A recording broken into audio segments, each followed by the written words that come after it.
Okay, we're live. This is session, I believe, 19 of the Thousand Towers campaign, which is playing some BX Dungeons and Dragons.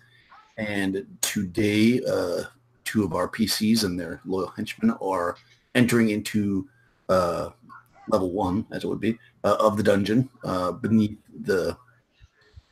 essentially the gatehouse section, which was kind of full of men made with metal. You guys have been exploring this secondary part of the dungeon, which is of cut stone and much more dungeon-like in a sense. And you're kind of coming down these long stairs into the dungeon. And I guess we'll just do our character intros now. That way everybody knows who you guys are playing. So I'll start with my left. So Alexander, and you guys can tell me your marching order at that point too. Well, I am playing as... if you're watching this one and you haven't watched any of the other ones beforehand, then I'm playing as Samantha Dobler, a cheerful and chatty halfling. And my cohort is Lily Aleeson, who is a less cheerful, I guess somber now, human scion. And Lily is definitely in the back. But Samantha can be up right in front of her if Liz's new character doesn't want to be in the front. Okay. Yeah, I mean, Samantha, are you invisible currently? I probably am invisible as we come down the steps. Mm-hmm. But I know that there are scary mushroom monsters, scary noodly, mushroomy creatures that don't need eyeballs to see me. So there's no point in being invisible down here. Right. Okay. And now you're using your magical torch? I will be. At the bottom of the stairs, I will deactivate my ring and activate my magical torch. Perfect. Okay, so with you are Crystal's characters. You can give us a little intro there.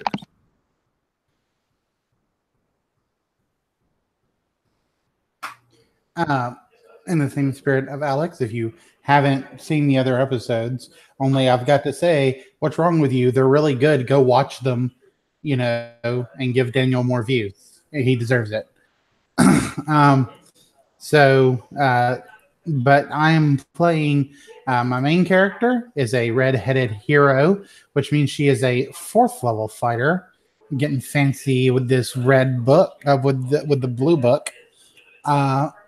So she's a 4th level fighter. She is often the one who's loud and proud and sort of thinks she's the boss, and everyone just sort of lets her think that.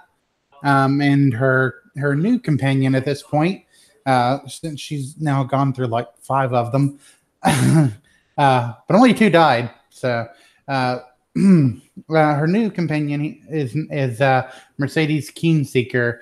She's a possessor of lost trinkets. So you will just say it like that. They're lost after she finds them.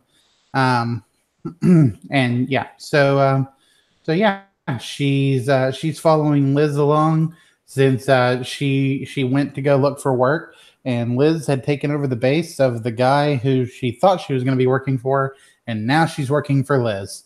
Gold is gold. That's right. Man, I just realized a bandit, I suppose. Samantha was supposed to level. I did not level her up. But this game is so complicated, it'll take me hours to level up. Probably. What level are you on now? I just got to level 4. Ooh, expert. Oh, yeah, probably will take me hours. I rolled my hit dice, and I think I probably got like 10 more things to do now, right? Yeah, we got to change your attack and your saving throw. Do my saving throws increase? That's it. Your saving throws decrease. Yeah, because at 4th level, you're definitely going to have an increase. Oh, I was just kidding about any changes happening. If your saving throw increase, I would never want to level up. Well, decrease. Yes, because you're a halfling, at 4th level, you get a better attack. Basically, your attacks are better by 2 now. And where is this information? Actually, it's not. It's not. I think it's in the blue book. You have to have the blue book. Yeah, you do. Oh my gosh. But you can just make all your attacks better by 2. Oh, I see. I don't see my quick. attacks being better, but I see my new saves. My new saves are so much better. Yeah, the new saves are very good. That's 6, 7. Yeah, they're really good. 7. Cool. All right, that's how you level up. I've never played before. It's pretty easy, and you get more hit points. I gave myself hit Okay. points. Nice. I guess my Taco is now 17. Well, not FACO and DX, but No, it will be 17. Yes, if you want to do your math. If you like to do your math that way, even though it's not really. All right, but anyways, that's fun. So FACO wasn't until first edition. The reason why it's not THACO is because if you use THACO, then 20, you end up needing 20s and you end up being 21s and 22s and 23s to hit things. But the attack matrix at 20, for instance, you hit everything all the way up to -6. That's the difference. That's the reason why I say that, not because I'm being particular. Well, I won't call it Taco then. Well, you can. Okay, so on that note, you're coming down these long stairs. I'm going to kind of I'll be a little bit brief because you have a map. You did have a map, right? So I will get some detail unless you go somewhere that you haven't mapped yet. You end up at the bottom of the stairs, and you're heading to the west. Directly to your north, there's a door. To the south, there's a passageway. And in the passage that you're in basically continues to the west.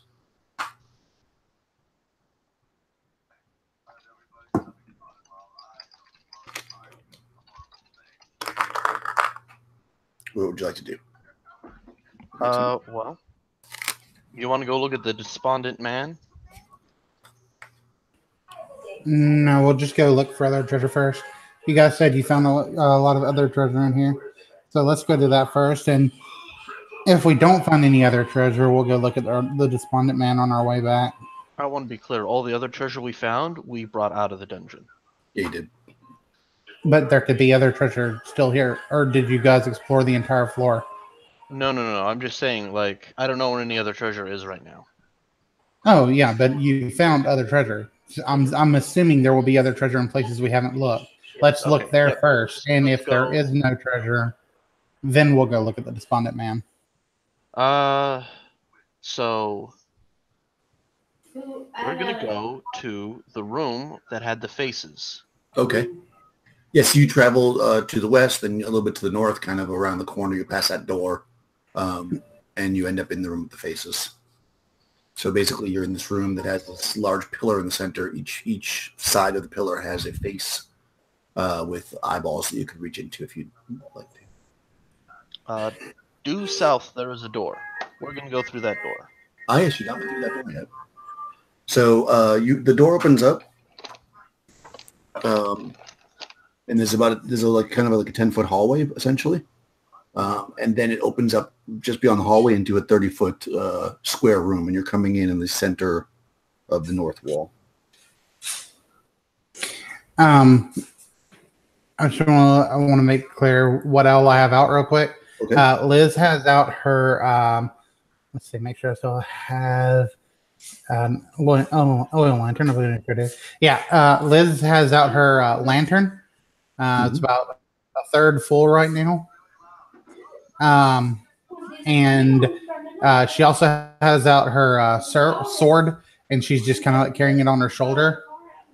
And Mercedes also has out an oil lamp, and she has her crossbow out as well, and also has her crossbow on her shoulder. I do want to point out I have my ever-burning torch out, so I don't know if you want to have your lantern.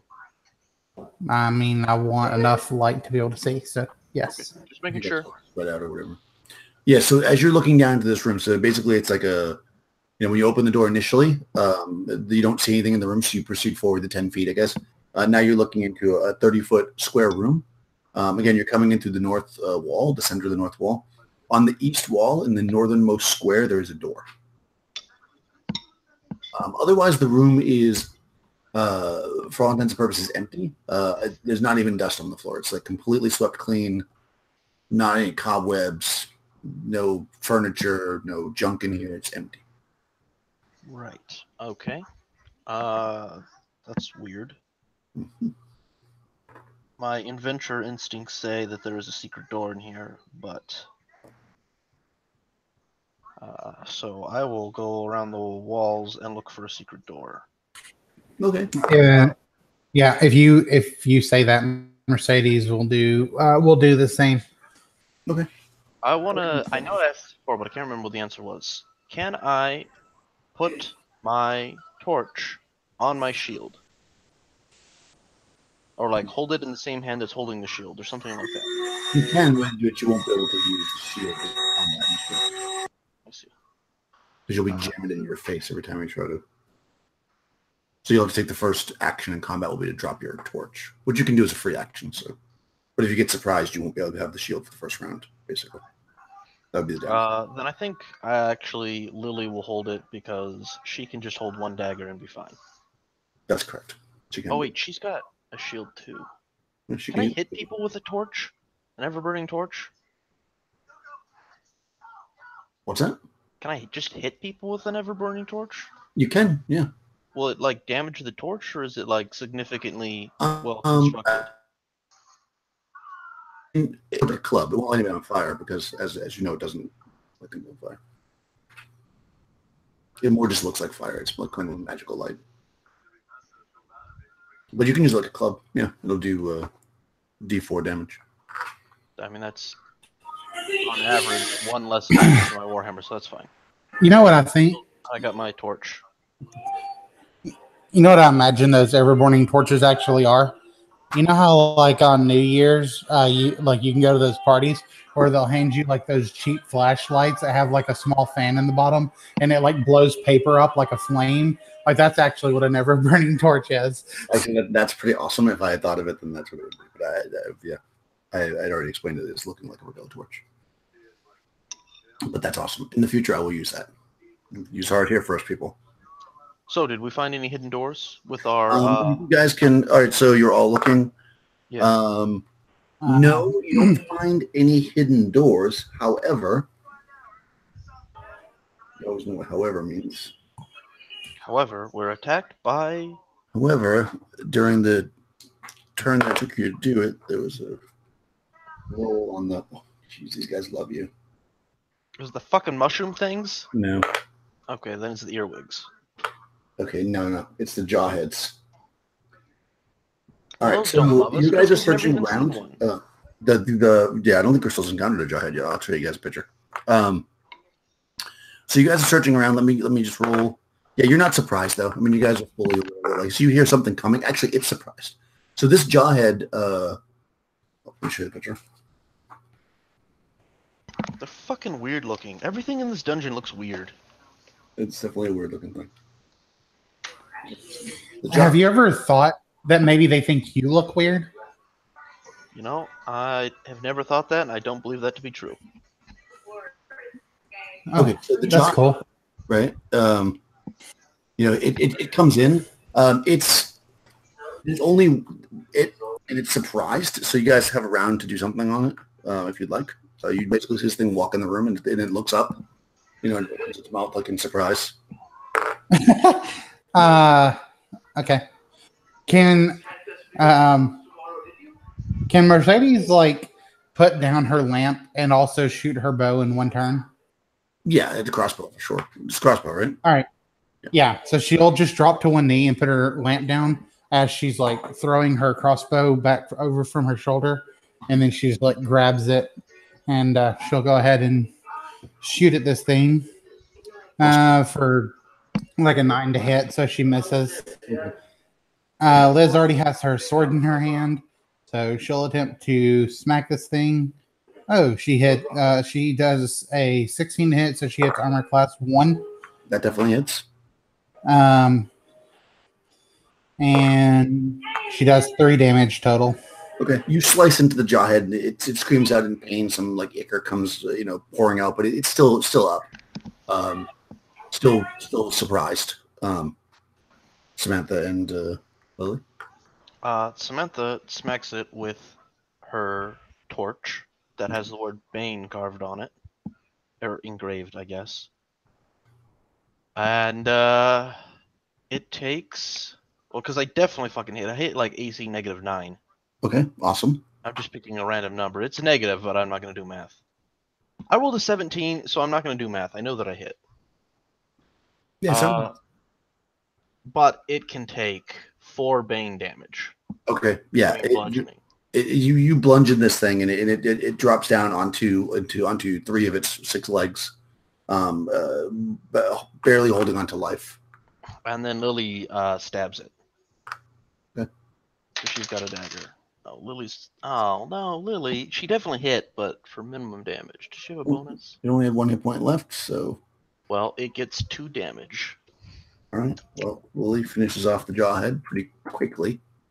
And, you know, it whimpers, having been totally surprised by what happened. It falls to the ground dead. Blood drips. Liz would like to take time to cut this thing's head off and put it in a sack. She wants to decorate the base. Okay. Lily will offer her serrated dagger. Oh. Yeah, I mean, I would much rather use the serrated dagger than my very, very nice sword. So she'll take it. Well, I mean, this is a very nice serrated dagger, but it's serrated, so it can saw. Okay, cool. I'll do that real quick. I guess it'll take me like a turn or whatever you decide, Daniel. Yeah, you do that. You cut off the head. Nothing seems to be to be amiss there. You know, there's just blood all over the ground now, and a head in your sack, I guess. Well, I'm going to go through the door to the... What direction is that? East? To the east? Sure. I'm going to ambush the trolls that live there. Fantastic. Yeah, they didn't hear the combat or the searching around or the cutting of the head that took the last 15 minutes. Well, they are deaf trolls, actually, as it turns out. Okay. Let's read this room. All right. So you look into this room. It is it's a 20-foot square room. You're coming in through the most northerly square. Okay. Well, all right. I'm also drawing a map, so that way if you ever have to show you something like I did before, it makes sense. Okay, so yeah, and this room is the eastern wall of this room is lined with rusted shelving, so it's metal shelving. Obviously, it's rusted. All the shelves but one are covered with small mounds of dust. The exception is a shelf with a rack of 6 small glass vials. Each one contains a clear liquid. So you can see that the shelf is labeled. There's a label on it, but you're standing 20 feet away, so you probably can't read it very clearly from where you are. Mercedes is going to tell everyone to hold up, and she's going to check for traps. Should I just roll? Should I do the percentile roll? What are you looking for? She's gonna look on the like you said. You said that these are on the opposite side, right? Yeah. Of the room. So she's gonna look on the ground. She's gonna be watching out for like pressure plates mostly. Okay. Yeah. She doesn't see anything. I mean, it looks pretty clear. You know, she gets down, maybe looks around. The floor in here is actually somewhat dusty, and you don't see any footprints or anything in here either. Okay. Yeah, so she'll tell everyone she doesn't see anything, and she'll also remark that it doesn't seem like anyone has been in this room yet. So that's the one else that she also doesn't see anything. Nice. Does Samantha want to check for traps as well? She does, but she doesn't really know what she's doing. Yeah, you also do not see anything. For what Samantha's also not going to see is what the label says because she's too short. Lily Okay, will read the label. yeah, so Liz is confident, but she's had 2 people look now, so she'll go ahead and walk over there, and you know she's just holding her lantern up and has her sword slung over her shoulder. Okay, perfect. Yeah, so as you're crossing across the room, you notice that you're leaving footprints in the dust. Okay. You get to the shelf, and it's labeled Ichor samples. So there's 6 vials labeled Ichor samples, huh? Yep. The vials themselves are not labeled, but the shelf is labeled. Well, yeah, that's what I meant. And they're all clear. Yep. Is there anything in the bottles? Like, is there anything in the clear liquid? You're examining them.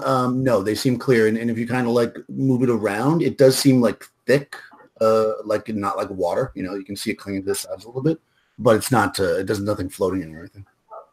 All right. Liz was going to take one. Is it like corked?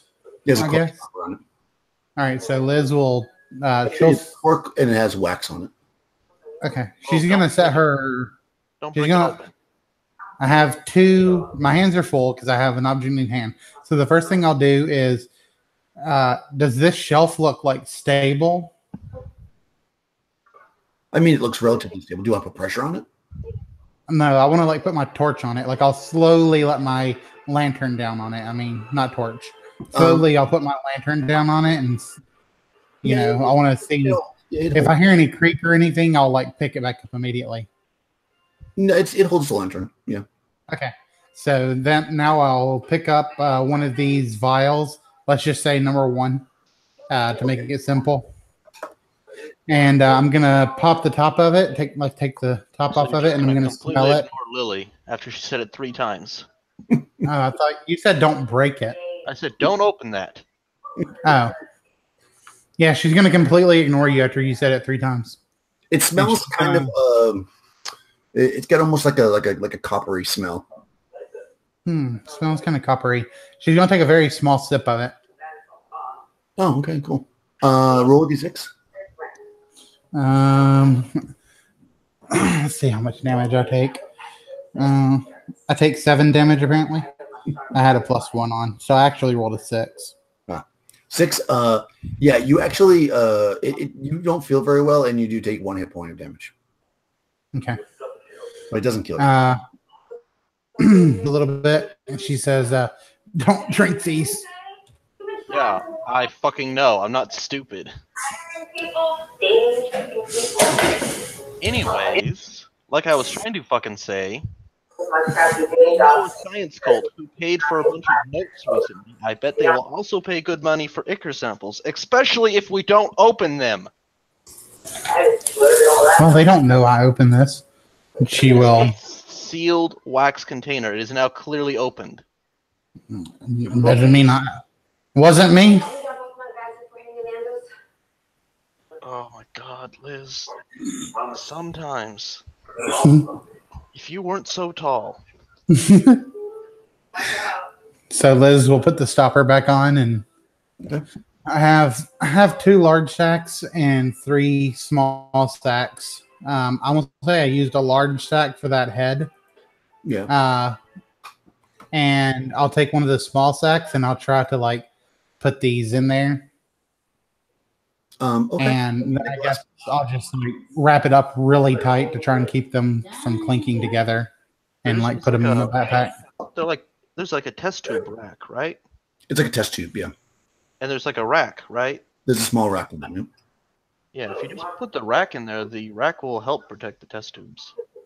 Okay, so she'll do that. Punching it or anything, but yeah, she'll do that.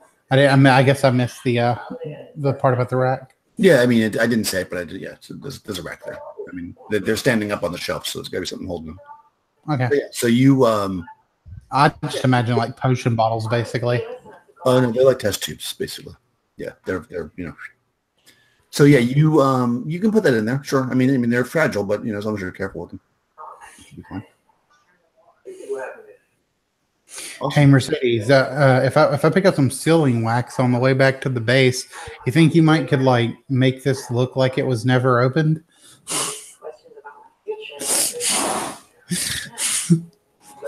Probably. 4,000-year-old wax.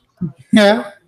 So you're in the room. You're looking around. There doesn't seem to be any other way out of this room, though. Let's see, it appears to be the end of the room, basically. All right. Well, then we're gonna go back to face room. I'm gonna label it face room, and that's whenever I say face room, that's what I mean. I know what you mean. There's only been one room with faces, so I figured. So face room. Okay. We're gonna go there, and then You want to go check out a really weird fucking throne? Yes. All right. So I'm gonna move the face room. Gonna go through the southwest, loop around, go west, go north, go west, go south a little bit, and then I'm gonna stop and say, okay, everyone has to douse their lights. Okay. Liz and Mercedes will do that then. While Samantha still has her torch out, Lily points out a room to the west and says, inside of there is a fungus that will scream at light. So what you're going to do is you're going to put your left hand on the wall and walk around. And when you feel that you've reached a corner, go a little bit further, and then we can turn the lights back on, and the fungus won't scream at us. And if we run into something that wants to eat us between now and then, what should we do? I mean, the entire point of not agitating the fungus is so that nothing comes to check us out. But if something comes to check us out, we might as well turn on our lights. The screaming fungus doesn't seem to hurt us. It just seems to be an alarm system. Weird. Never heard of anything like that before. All right, let's go. All right, so then, yes, Samantha will put away her torch and then left hand on the left wall and walk around to the curve. Okay, yeah. So you go down, you come to that corner that you knew was there, and you start to head south. Basically, it's like a curved passageway, and I guess you get far enough in that you feel like you're safe, and you can let your torches back up. And sure enough, no sound is made by the mushrooms and fungus. So you're now looking into a little bit further down this hallway. You'd be looking into a very large room, the one that had the throne in it before. Yeah. So dead ahead is a giant throne room. That's right. It is, because Crystal wasn't here last time. This large room has a raised dais against the western wall with a stainless steel throne atop it. You guys actually had pushed it to the side and tied it off, right? So it's actually pulled to the side to reveal a trap door below it. Creepy cherubs or something. Yeah, there's definitely cherubs. The throne itself is covered with raised steel sculptures of winged cherubs. The cherubs are threatening in appearance, with empty eye sockets and cruel smiles. Cool. But you guys have pushed the throne to the side, and you have tied it off using the cherubs. And there's a secret passageway underneath. That's correct. Otherwise, from this room, there is a door on the biggest, you'd call it the south east wall, and there's a passageway to the north. And then, of course, the room. Has anyone sat on the throne? Nobody's sat. No one has sat on the throne. However, there's creepy cherubs, and I mean, personally, whenever I see a creepy ass looking throne, I never want to sit on it because bad things always happen. Is this from personal experience? Yes. He's paranoid. So just so you know, I'll Crystal wasn't in this part last time. So basically, you guys just came through here. The throne is here, and there is in fact an opening in the floor, which goes to the tunnel, which they can probably tell you. There's a door here. There's a big opening here, which is actually an archway, I believe, decorated with archway to the north is likewise innately carved with the same threatening cherubs. So there's cherubs here as well. Yeah, that's how you tied it. I don't want to go that way either, just but there is a door. All right, yes. So this is definitely my ego talking, but just hear me out. I've always wanted to be a queen. Okay, well, if you sit on the chair and die, I am taking all of your cool stuff. Yeah, that's fair. I don't know if I want you to take my sword. Okay, all right, yeah. You know what? I'm going to do it. I've got to. I've got to sit on that throne. Liz is going to go up and sit on the throne. Okay, so you're gonna just go up and sit on the throne. It's you come up the stairs. You just push to the side, like I said, and there's a trap door below it. But you can easily sit down on it. And when you do, you feel like you kind of settle in a little bit, and you hear and you are stabbed in the back. Yes. For 4 points of damage. Nice. And you can feel, you look like some of the cherubs that are like on the throne, and like blood is coming out of their eyes now. Liz grunts with the pain that runs through her back, and she says, "Worth it." It is a nice throne. I mean, it'd be hell to get out of there, but it's nice. Okay, so the cherubs are now bleeding with Liz's blood. Can she like stand up again, or is she now like pull off the lean forward Yeah. and onto your back? All right, yeah. So she'll do that. Yeah, and you can see as soon as you get up, the knives slide back in. Mercedes, do you think you could stop the whole sliding knife thing? Because I mean, that's a nice throne. If you can't, I mean, I'll just take it thrown with me anyway, and I'll just deal with sliding knives every time I sit in it. I mean, you want to take the throne? Yeah. You would have to do one of two things: either jam the mechanism that it sits down on, or break the blades off. It's not impossible, that's for sure, but probably not something that you're going to be doing. Isn't this throne made out of Here. iron? It is made out of iron. It is crazy heavy. Like you guys could, the four of you could not move it right now. You'd need a whole team. Okay. All right. Never mind. Yeah, it took them a huge effort just to push it to the side. If you want to get it out of here, you're going to need an excavation. All right. Never mind. It has value, but it's whether or not it's that valuable. Okay, so where are we going next? You want to go down the hole, or do you want to go through the? No, there's a door. I'm going to go through. High bleedy. Okay. The door on the southeast wall. Yeah. Okay. Let me draw this because it's a weird shape room. Myself enough space. So I did.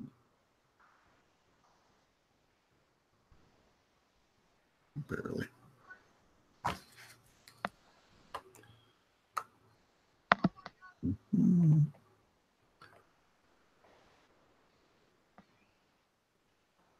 No, that was not hard. I probably could have just grabbed it, but easier to draw it. All right, so it looks like that. Ah, there. Like a Wonder Woman thing, but kind of upside down. Yeah. You know what a Wonder Woman thing upside down is? An M. Oh, yeah. Yeah, that's how letters work.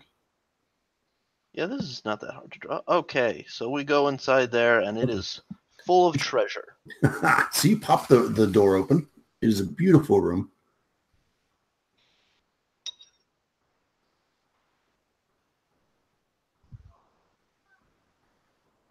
Okay, so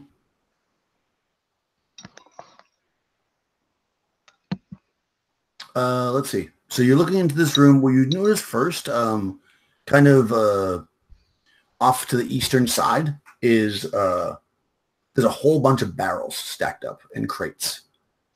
You can definitely see, this is the eastern part, you definitely see that the crates may have had like grains or something in there at one point, but they seem to have rotted out. Like they're kind of like part of the crates damaged. You can kind of see like rot and mold.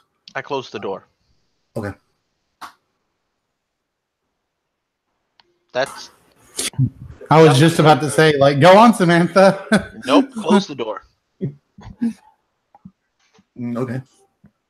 All right, door's closed. Yep, that's what we're doing there. Last time I went to a room full of mold, it was very bad for me. Well, you did get an awesome shield out of it. So. If you want to go in there, I will back you up. I seem to remember everyone else standing outside the mold room while you went in. Nah, I'll pass on the mold room, thanks. Yeah, okay. Bleeding cherubs or down the hole we've been down? Bleeding cherubs. I mean, it's not blood, so maybe they'll recognize me as their queen. Or I'll be their first target. Either way, win-win. Okay, down the hole. I'm sorry, I missed that. No, we're going towards the bleeding cherubs, and we're going to look inside the archway and go through it. Cool. Yep. So the archway, it's a 20-foot wide corridor, basically, past it, that ends in a set of double doors. A large set of double doors. Ooh, ominous. Let's go. The archway north, carved cherubs. I'm trying to see if it describes double doors in any other way, but they're big doors, taking up the whole area there. No other description, though. So they're just large doors. Okay. Mercedes is going to go ahead and, she'll check this hallway for traps. She's going to, again, search the floor and search for any kind of pressure plates on the floor, make sure there's nothing there. Because that seems like the perfect area to set up a trap. Okay. Yeah, you looked in this area, and it's not any more clean or dirty than the rest of this general room that you've been in. You don't see any immediate footprints or anything. You don't see any kind of like tripwires or pressure plates or anything like that. Okay. She's going to say, you guys mind if I check the door as well? Take me about another 10 minutes. 10 minutes to check? No, just open the door. Liz will open the door, and then she'll check to see if it has traps. Well, if I open the door, I'll get hit by the trap, and I've already been hit by the chair. Yeah, sure, but if we wait 10 minutes, something's going to sneak up on us and kill us. You do know we had to wait 10 minutes for her to check traps the first time, right? I actually didn't know that. Yeah, all that stuff is one turn, which is 10 minutes. Yep. Go ahead and check for the trap for doors, Mercedes. So Mercedes will check the trap for doors.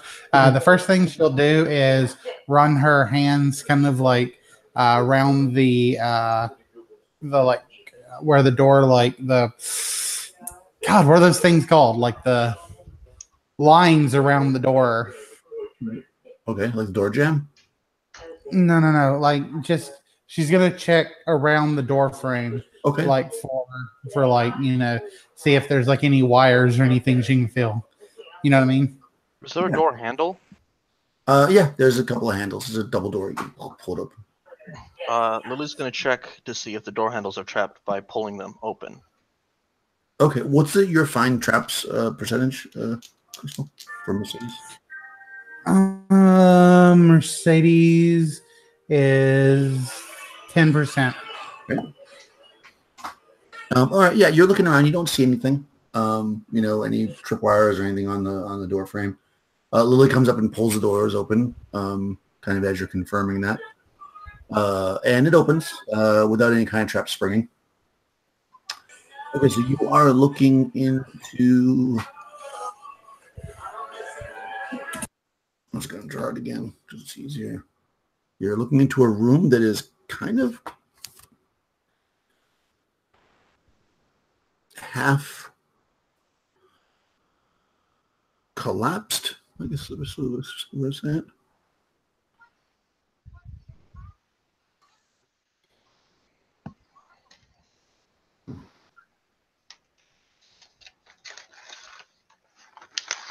Okay.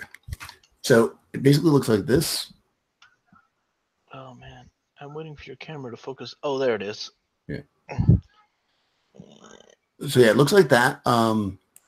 It looks like let's see. It looks like it's under construction actually. Like it's like they've been like digging to create the room. Like that whole wall is like kind of dug out. But more interesting to you. So the floors are not, they're unexcavated. So the floors are just like rough stone. The walls are actually pretty decent, the where you see them firm. But then the craggly wall is looks like somebody was like digging, trying to make the room larger. You do, in fact, though, see 4 giant earwigs here, though, which are going to want to eat you. So let me know when you got that drawn. Let me see if you're... Yeah, I already drew it. Okay, are they surprised? They are not. Are you surprised? No, you're not. Okay, nobody's surprised. So go ahead and we'll start with Alexander. Go ahead and roll initiative for the group. There's 4 giant earwigs. We got a 5? I'm counting lines. Hold on. Okay. Sure. Well, here, I'll just roll quick. 2. Okay, they're going to go first. So the giant earwigs start to move forward. There are 4 of them, and there's 4 of you. So I'm just going to put 1 on each of you because earwigs like to each have their own person to eat. So the first earwig is attacking Samantha with the 16 on the die. This one off my chart, so I guess. Giant earwig.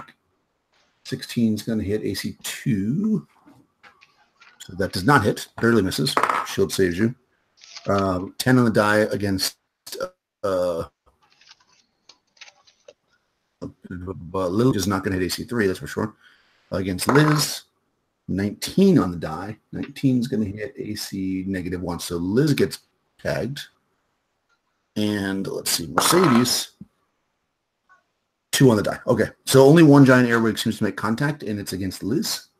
It tries to crawl into your ear, but your ears are not nearly big enough. So it does a D4 damage instead. You will take 1 point of damage from the giant earwig. It is now attached to you, though, just so you should know. And it is your turn. Alexander, Samantha / Lily. Good. Well, time for Bane to smack a bitch down. Man. I appreciate sometimes that there's not crits. You know, like it's fine. But I always I roll a crit, I go, yeah, oh, that's right, that's not in this edition. Well, it does always hit. It does always hit, but I mean, I was going to hit, like, anyways. Like, a 19's going to hit, but anyways. Yeah, that's true. The point is that it can take 5 damage. It is slain.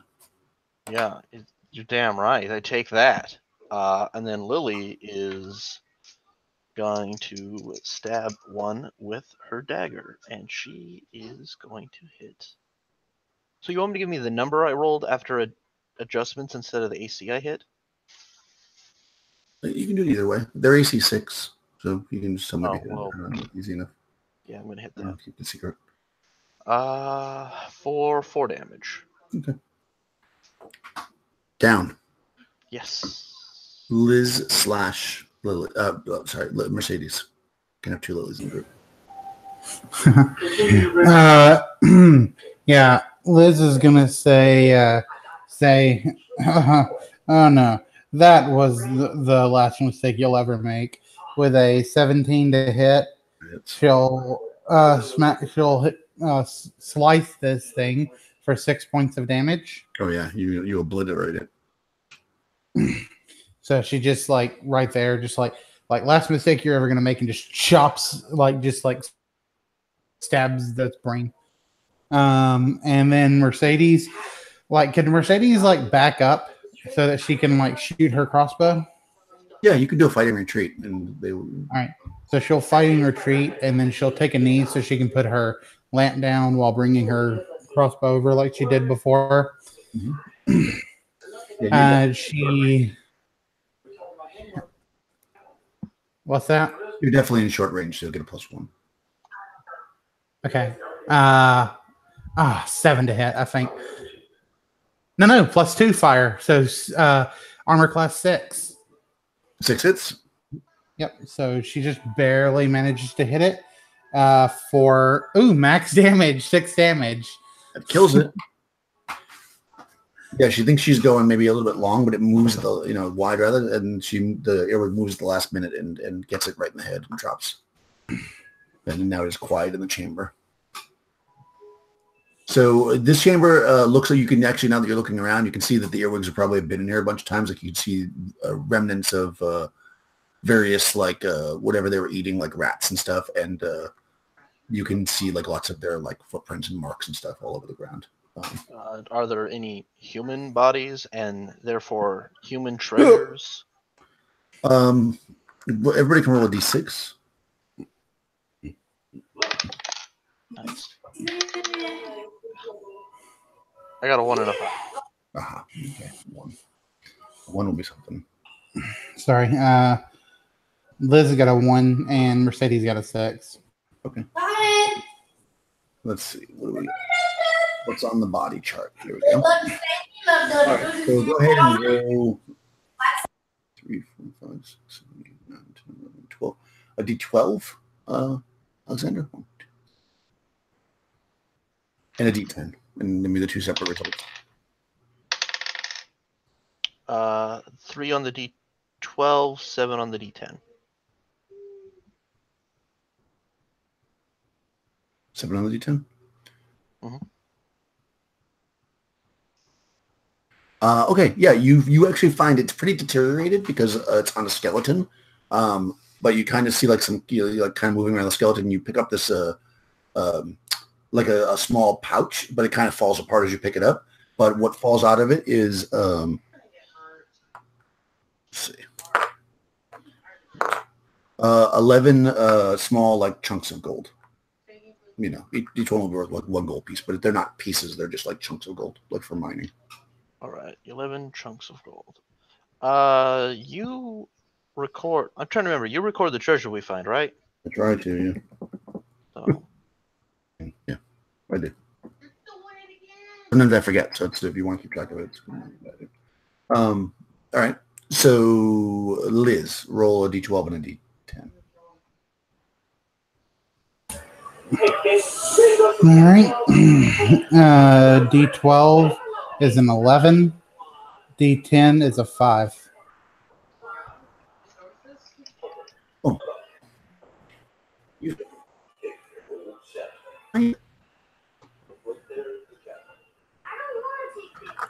I didn't hear you. You kind of like broke up. You kind of like roboted. It's a tiny, sorry, hold on, I quote, a teeny tiny itty bitty shield. Teeny tiny itty bitty shield. Yep. Okay, cool. Does it, I mean, like, is it actually made like of steel, like a shield would be, or? Yep. It looks like a shield, but it's really small. Okay. Huh. She may make a necklace out of that. I'm trying. Also, I was gonna screw that up. Your chunks aren't worth 1 gold piece. They're worth 10. oh, So 11 chunks. They're worth 10 gold pieces. Okay. And the teeny tiny itty bitty shield. Nice. And they're on some human human bodies. They're not very identifiable because they're pretty. They look like they're pretty old, and also the bones have been like crunched. You know, buff. Just to make sure that I understand properly, when you say teeny tiny shield, you mean like about the size of my palm or so, right? Even smaller. Like Yeah. Like, So like, yeah, like okay, so I could like put it on a pendant and like put it on like where does the necklace? you could. Okay. all right. We are now eastward bound. Okay, so you walk up and you look to the east, and you see a very long hall. It goes much longer than your vision. So let's see. It's a very long hall. Fantastic. Okay, so assuming that you're going to walk until you find something, You assume correctly. it goes on for 140 feet. So I have a map, and when I switch over back to map A, there is a room due north of the face room. Mm-hmm. Are you running into it? No. Okay. I want in relation to, let's say, the westmost wall, where is the entrance? Or the thing you said? You said it goes like 140 feet, but I'm not going to count that out. Dead center on that room. Oh, dead center on the room? Dead center on the room, there's a pathway that goes to the north. And then the hallway continues. That's even better than I was hoping for. Okay, cool. Yeah, so basically it looks like this. My map is in multiple sheets, obviously, as well, but that's the room that you're talking about. Our maps are broken up at the exact same spot. Yeah. So, like that. Cool. Okay. Yeah, we're gonna go north right there. Okay, yes, you're approaching that. Let me just see what's in there before. Okay, it goes up 30 feet and there's a door. That goes up 30 feet, and there's a 30 feet, including the first square of the hallway, as always. Okay. Let me just fix that then. And there's a door. Let me just make sure. Or it continues. Obviously, your torch only goes about 40, 50 feet. The hallway definitely continues longer than that if you were to keep going. Well, I'm gonna go through this. Okay. All right. So basically, it goes. You open up the door, and you're looking into a hallway that runs. It starts where the door is. It runs to the east. I'm sorry, runs to the west rather. And I'm just going to draw it because it's another one of those weird mazy ones. Okay. So let me just Module makers who are watching this, I appreciate. Again, I've said this before. I appreciate that you want fun things like this, but we don't. It's just confusing. I think that's the point, as I also said. It's just confusing to draw. It is. Yeah. Well, because the problem with it is that you're always assuming that in most dungeons, like they leave like a gap in between the halls. So when they do this, where the walls are skinny, it like throws everything off. So basically, it does this thing. Oh my god. Yeah. Okay. So that goes up. Goes over 1, 2, 3, 4, 5. 1. 2, I kind of assumed you peeked down both ways, so I drew it in both directions. 1, 2, 3. Okay, and then there's a little sneaky thing there. And then it goes, this goes over here. All right, I have drawn what you have drawn. Okay, so do you want to go up in this northern part or this part over here? Let's go north. Up here? Okay. Yes. All right, so that's going to be... That's where the golem that was made entirely out of treasure, that's where his cousin, the golem made entirely out of diamonds, is. Treasure golem. You remember the treasure golem? Yeah. Was that on mine? Yeah. I've used treasure golems before. All right, so I enjoy treasure golems, actually. It's one thing you can do with all your treasure if you're playing like an OS with a lighter one. All right, so you're coming down into if you follow it to its end, basically you're going to end up at a room like that, and the room has a door in it right there. And I'll look up the description of the room now. 3. This one isn't as bad, at least. No, it wasn't too bad. I feel like when I do this, it's always just with those weird like skinny hallways. It's just easier to. Yeah. Okay, so I've got that drawn, and there is a door right there, and good.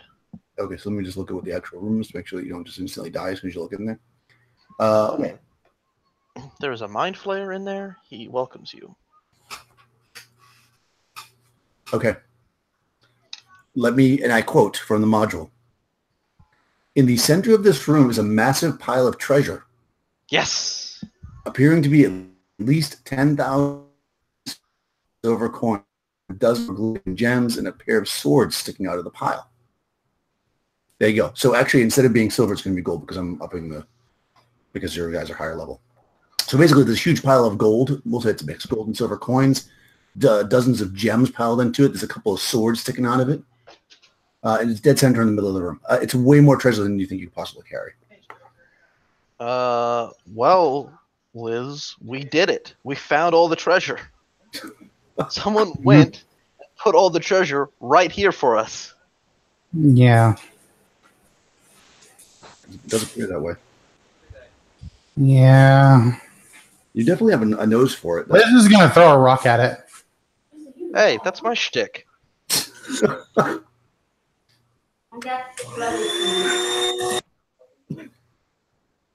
No throwing rocks at it when it's fine. Okay, that's cool. You can do that. So you throw a rock at it. It bounces off. Does it bounce off in a way that we would expect? Like, some of the money slides out of the way to make room for the rock? That is a good question. However, your brain doesn't really have much time to calculate that, as the pile of treasure quickly becomes tentacles which reach out and attack you. Oh. And you are surprised because it surprises on 1 through 4. So it was going to surprise you. I'm not surprised. Oh, it only gets 2 attacks. All right, so it's going to attack 2 people. Let's see.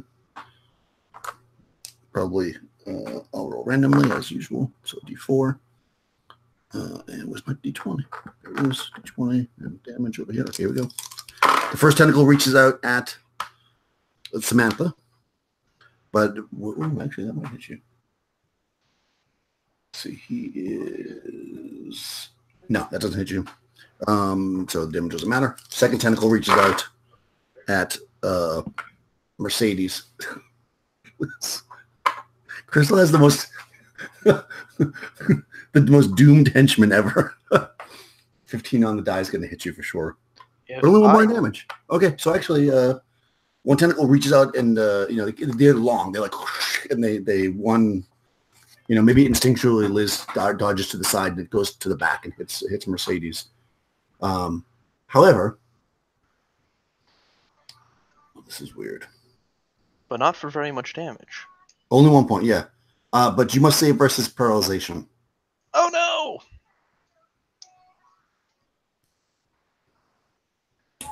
All right. I just noticed I was muted the whole time. Give me 1 second. All right. So, nope, wrong one. 16, I failed my paralyzation, I'm pretty sure. Okay, so you are stuck. Nice. You're being drawn towards the... Oh, so also at the same moment that these arms came out, you notice that what you thought were gems are kind of light up their eyes, and the thing opened up, and it's got some large mouths. So you're being drawn towards the mouth. Wait, 16 is really good, isn't it?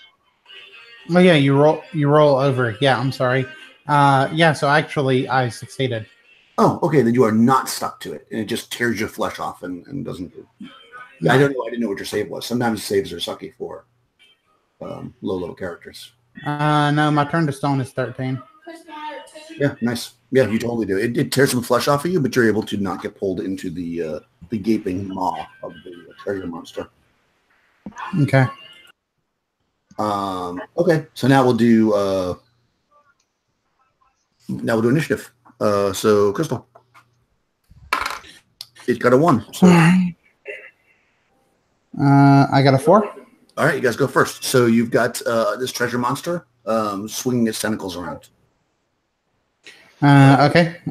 Liz is gonna set her lamp down, and then she will run up to attack this thing with her sword. Nice. And she rolled a nat 1. Okay, that does not hit. All right. There's no kind of special thing for it or anything. All right. So Mercedes will again do the lamp thing, put it down, blah blah blah. She gets a 19 to hit. Oh, that's gonna hit. Right. For 5 damage. Oh, nice. Oh, yeah, she shoots one right down its throat. Yeah, she's not happy with this thing. Okay, it's pretty tough, but it.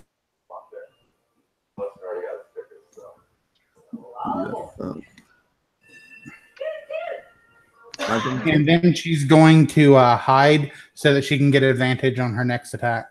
Okay, perfect. You can hide behind the halfling. Yeah, looks good. What is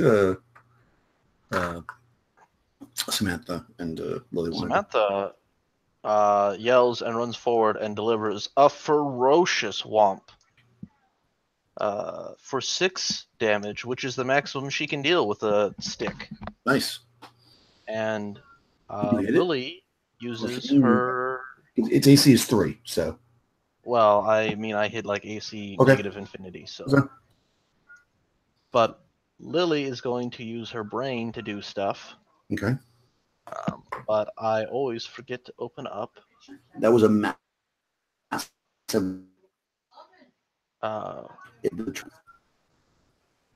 You're breaking up a little bit. I don't know what you're saying. That was a pretty good hit. The treasure monster does not seem happy. Well, it's going to be even less happy when I figure out what the hell my psionics do. Okay, let's see. Okay. I can do Megalomania or... Man, I'm always going to do make inferior. it feel bad about itself. Yeah, I always do that. If I don't roll a 3, if I roll a 2, I will always go for inferior ego. Well, it's better. I mean, they're scaled. So, I mean, unless it's a very certain... Yeah, so it and both of its tentacles independently all feel worthless about themselves. Okay. Yeah, it doesn't. Well, actually, it already had its turn because it went first. No, you guys went first, right? Yeah, it went on a surprise round, and now it's its turn, so it's got to save. It doesn't seem to feel that bad about itself as it reaches out to attack you. It attacks 4 Mercedes again. And boy, the thief is yummy. Mercedes gets attacked again. 18 on the die is definitely going to hit you. 2 points of damage. Well, it doesn't do a whole lot of damage. That might be she's enough. At 0. Yeah. She's perfectly at 0. Yeah, so roll a d6. Okay.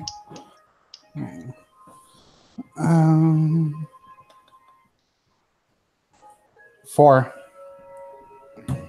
So this would just be regular attacks, standard attacks. Let's see. 4 is a knockdown roll under. I'll say so you're knocked down. You need to roll a 3d6 under your dex, or would you have really high dex? So that's probably hard. But roll it anyway. Otherwise, you drop what you're holding, which is your crossbow. 12 under 17. Okay, so you hold on. You managed to hold on to it, but go ahead and roll a save versus paralyzation to see if this thing is stuck to you. 9 under 13, so it's now stuck to her. Okay, so she's being pulled forward by the creature. Okay, so its other tentacle goes after her as well. It tries to grab you with both tentacles. What is this? A hand tie? What's that? What is this? A hand tie? So it misses with the other tentacle. So initiative the next round, Alexander. They got a 1 again. It's not very fast. Well, I got a 4. Okay, go for it. Lily's gonna pull out her serrated knife and try and cut the tentacle that's holding. What's her name? Mercedes. Okay, go for it. Does that count as a called shot? No, you can attack the tentacle. Okay. Here's my d4. Well, that's gonna hit. That's gonna hit AC 2, but for a minimum damage of only 2. Okay, roll save versus paralyzation. Save versus paralyzation. Oh wait, 1s are good. I was like, no. Oh, 1's really good. Yes, you don't get the knife stuck to it. All right, and Samantha. Then the damage wasn't enough to cut it. Well, Samantha's gonna smack the treasure mollusk again right in its stupid face. It's gonna hit one of the eyeballs, I guess. Ooh, nice. I'm gonna have to do math on this one. Okay, 10 plus 4 is 14. It's AC 5. That does not hit. So its eyeball was tougher than you thought. Liz/Mercedes.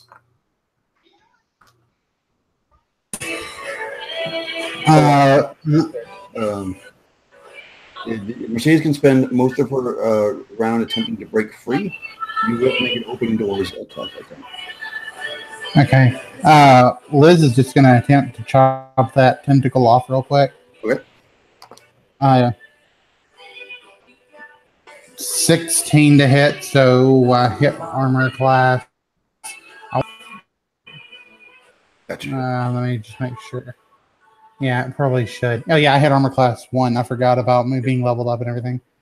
Oh, and she did max damage, so 9 damage. Nice. That's enough. You cut the pseudopod off. It shrieks. Mouths. Does Mercedes get free? Like, does it just fall off of her now? It's not dead.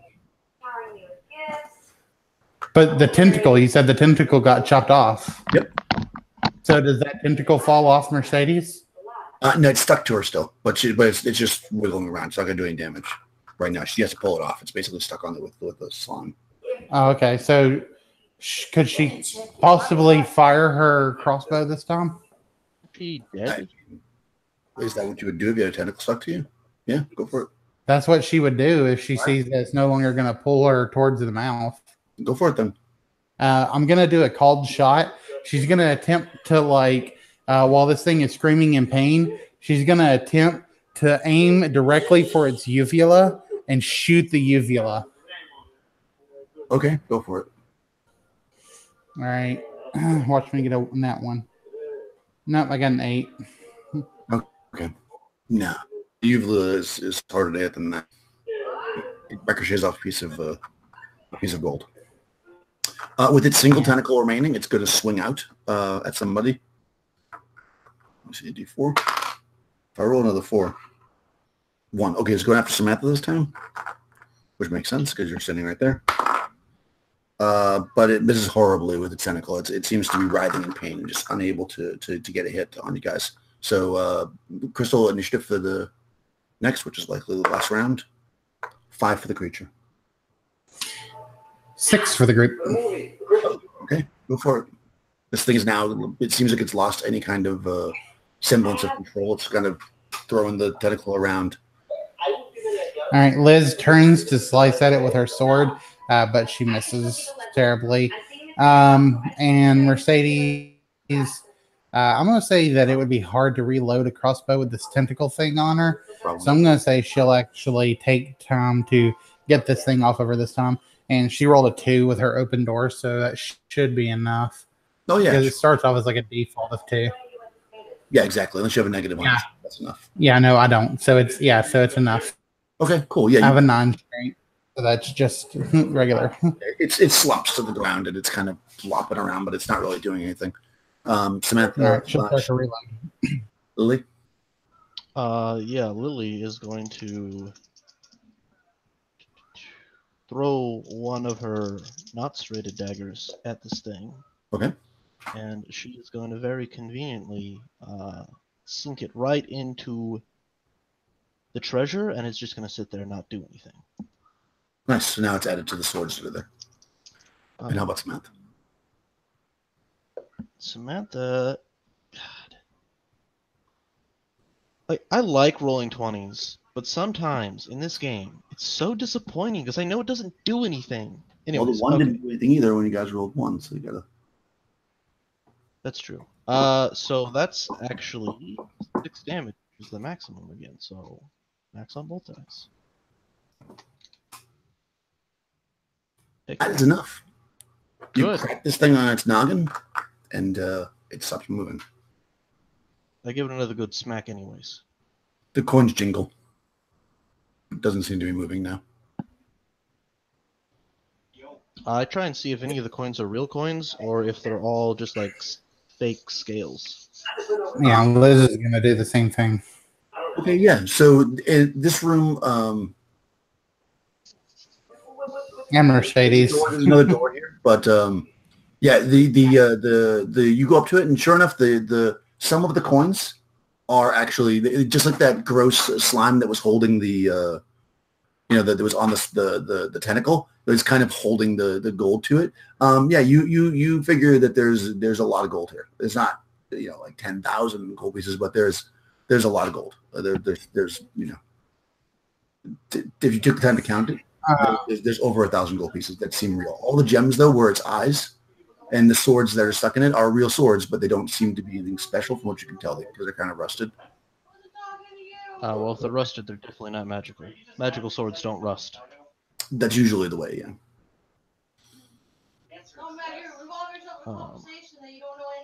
It'll take a little while if you want to pull the gold off of this thing, but you certainly can do it. I mean...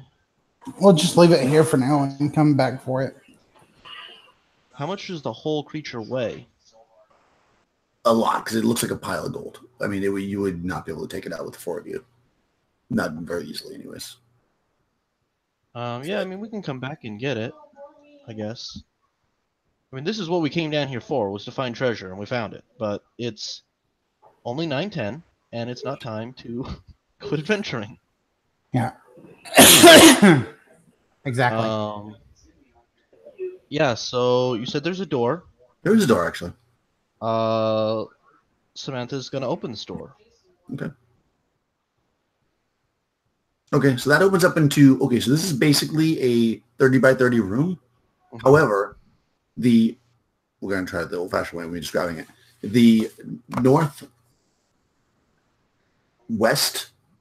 square, the most northwest square, is cut on a diagonal. So it's like a total of 8.5 squares? That's cool. Okay, that's not too bad. Yeah, this one's pretty easy. The just so it looks like that. I mean, that's probably that made sense, right? Yeah, that makes sense. That's exactly what I drew. Yeah, I figured. All right, that one seems easy enough to describe. The room itself is 97. Let's see. A withered, leathery corpse lies in the corner of an otherwise empty room. Let's see. He's got a piece of paper in his hand, it looks like. You can't read it, obviously, from this distance.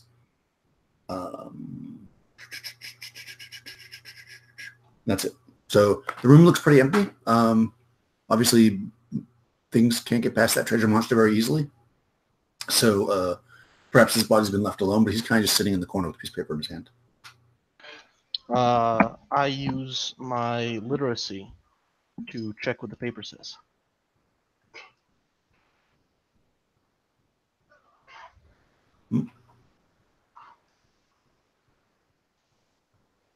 What would you like to do? Does the paper say anything? Do you want to go over and check it out? Yes, I'm using my literacy to read it. Okay, yeah, so you walk over to this body, and it stands. It's a lich, so roll. No. No, he doesn't move or anything. When you pull the paper out of his hand, it kind of like falls. It's kind of like leathery and dried up, but it certainly doesn't animate. The paper reads, I don't have long now. It's been 2 days since I sent George down to the pools. He must bring the water from the brown pool only. If he doesn't make it, there's still a skull left. Use that to bring me back.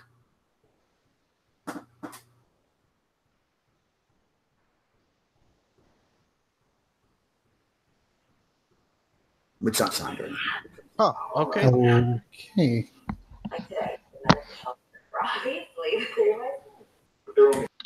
Brown pools only. I'm going to write this down. Brown pool only. And if what was the last part?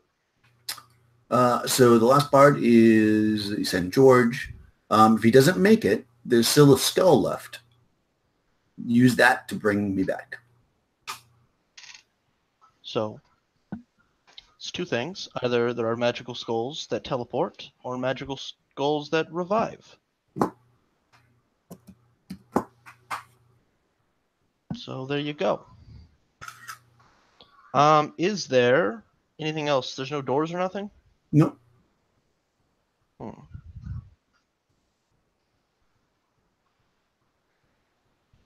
Otherwise, the room appears to be empty. Okay.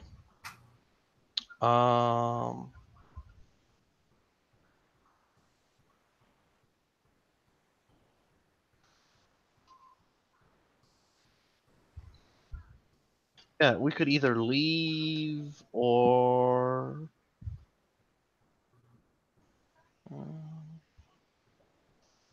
ooh, now I know a secret. We're in room 97, which means there's at least 97 rooms. You do know there's 97 rooms.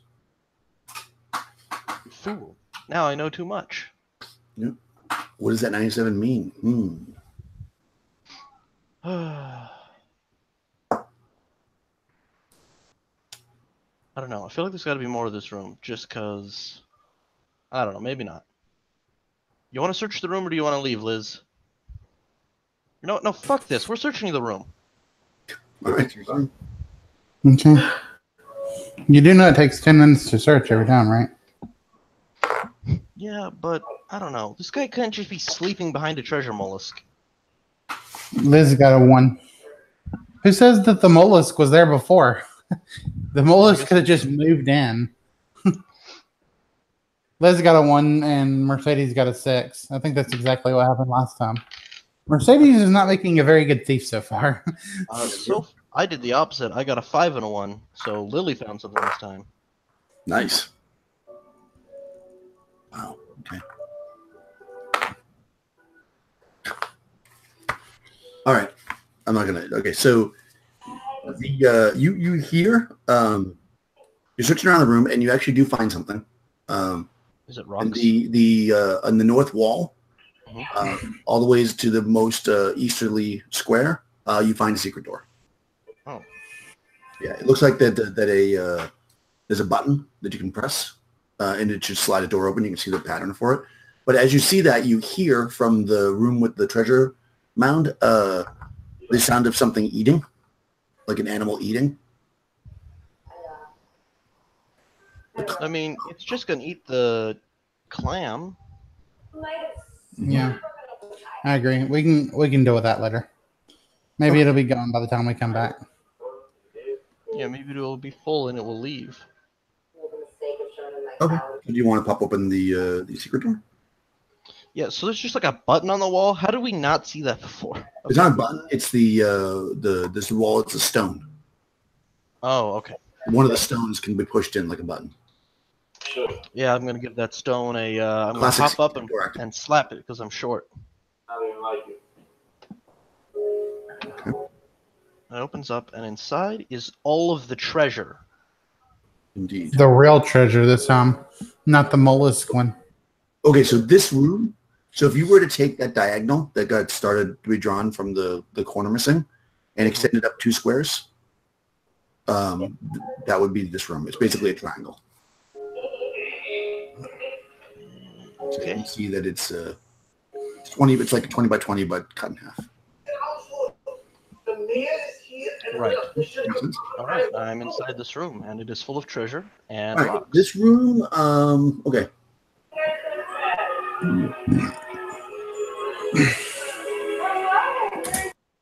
Okay.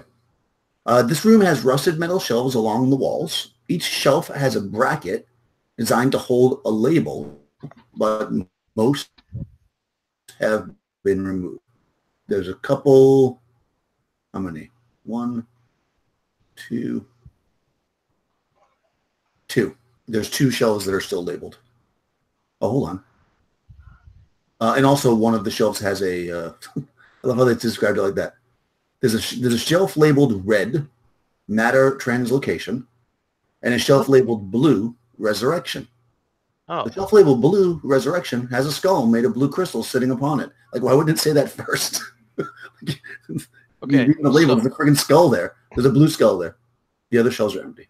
when my guess was teleportation or resurrection, both were correct. Yes, you get the prize. So which one does he want to be used to bring him back? The teleporting one? I really don't care. I'm not going to bring him back anyway. I will, however, take that skull because I'm sure it's very valuable. Yeah, but I also don't think we should sell it. Well, no, we don't have to do that. We could, I mean, if one of us die, we could use it to revivify one of us and hope it doesn't, like, send a demon into your body instead or something. Or, I mean, whoever dies. Not specifically yours. You But must maybe know that, yours. but Yes, halflings you are have the skull. halflings are immune to possession. That's true. So Liz is going to take the scroll. Okay. When you pick it up, it's fairly heavy. It's smooth. It's made of crystal. You notice underneath there's 3 indentations, 3 shallow holes on its Like underside. on the underside? Okay. It's used for bowling. This is a bowling skull. Kind of, yeah, like a bowling wall. And the door, obviously, from this side, when you're standing in the room, the door has like a regular handle on it. You don't have to do anything special. That's secret door. Can I like rub my hand over those holes? Like, does it look like something maybe like belongs there? Or Well, you probably notice as you're examining it that the stand that holds it had like 3, oh, okay, all right. it was sitting on a thing that had 3 Okay. male parts to go into the female parts of it. Liz is like really tempted to put this thing on her head right now. On her head, like it's sitting on your head. Like she kind of wants to. Like, can she wear it like a helmet, basically? No, because it's a full-on skull. I mean, it's solid. I mean, it's not like a real skull. It's not empty. It's a solid crystal. Okay. All right. I was thinking it was like a crystal I was carving. thinking like I could wear like a bone mask. That'd be awesome. Oh no, I mean that is pretty cool, but no, this is a solid crystal. Okay. Like it's like a crystal ball, basically, that's carved in the skull. So she's gonna put that in a sack, Okay. not in the head sack though. She'll actually just put that in a small sack. Okay. Probably not with the files. No, different sack. So I have one small sack left. You have a lot of sacks. Yeah. Yeah. No, You guys want other to take people a can break carry now? stuff. You want to do a little 5-minute break, or Yeah, sounds good. we're in the secret room. We'll take a quick little drink. Sounds break, good. come back and see what you guys want to do. Yeah, because right now, I mean, the skull's not super heavy, but you're carrying that head too, so you are starting to load up a bit. So yeah, you can see what you decide we want to come out of here or not. So Okay. yeah, let's take 5.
I'm back.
Well, anyways, Liz, we can carry stuff for you.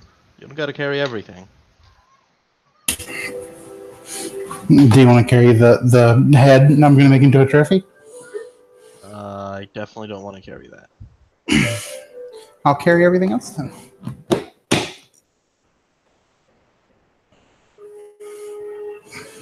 I took the risk to grab it. The risk to grab what? The skull. Could have been cursed for all we knew.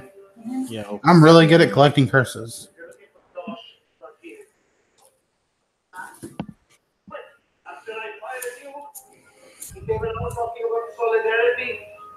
How you took the fall for him? Take it. I guess. Sorry. My cat needed attention. Someone's complaining about me carrying all the treasure. Complain?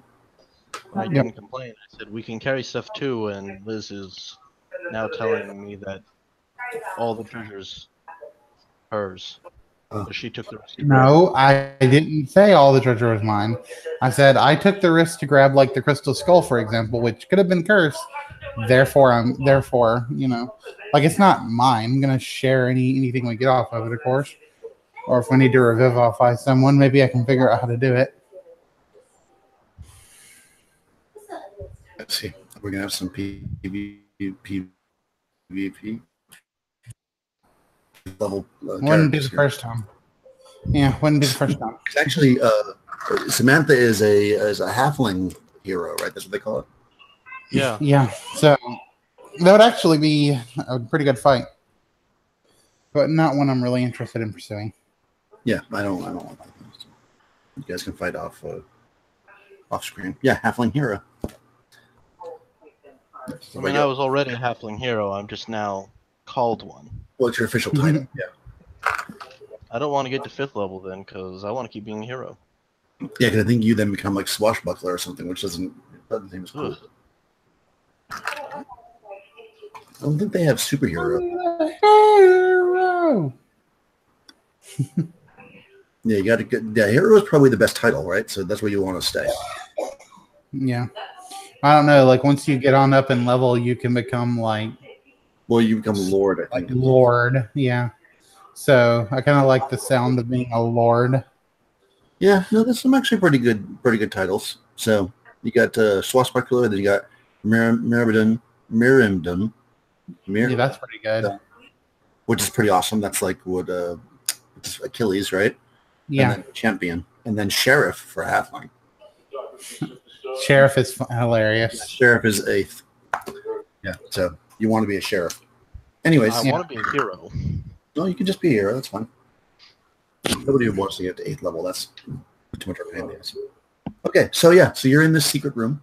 What do you guys want to do?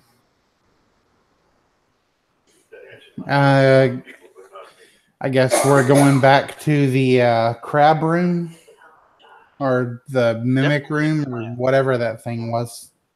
I mean, it was definitely a clam. It was like a pile with pseudopods. That's a clam. Yeah, it was like a mollusk. It's a treasure heap. Okay. Like how like in Fraggle Rock they had the trash heap. This was the treasure heap. I did not know that I was in Fraggle Rock. Well, it's like Fraggle Rock, not exactly. So let's I've heard go. people say Fraggle Rock before, but I have no idea what that is. Let's go see if this creature is still eating on the gold monster. Oh yeah, is it still there? It is actually eating on the gold monster. You notice that there's one jawhead. Is that it? Just one jawhead? There's one jawhead eating the gold monster. It doesn't see you because it's pretty busy. All right, Liz, we'll run up and attack it then. Yeah, you can just kill it. I mean, it's easy enough to kill it. So you guys can just kill the jawhead while it was eating. Okay. The best feast I rolled and actually rolled. I rolled a nat 20. Can I save that nat 20? My next roll. I don't think that's how that works, but maybe. Well, I rolled. I didn't know I didn't need to. Well, okay. So do damage then. Oh, I just assumed you were going to hit it. okay. I did 2 damage. Oh, okay, so it's not dead. Okay. Most likely, And then the rest of Mercedes us can finish feet it stick off. it down and it dies. Yeah. Mercedes does 4 damage to it. Okay. She does a 15 to hit, which would be something, I don't know. Yeah, that's good. You kill it. That way you didn't waste that 20. Nice. Yay. You don't want to waste a 20. Yeah. Anyway, so we are in a loopy room that goes whoop. Yeah, so you could, if you want to, like, go the other way now. Yeah, I was just gonna say I want to go. I'm looking at the map I drew and I'm already confusing myself. I need to like shade it or something. Yeah, it's So certainly. are we Sorry. If you go back to that, basically where you decided to go, I'll just draw. Where I go north, I instead go south. That's right. If you would like to do that, that's what I'm drawing right now. Well, that's what I would like to do. There's going to be another room up here that's another giant triangle, an even bigger triangle. That's probably true.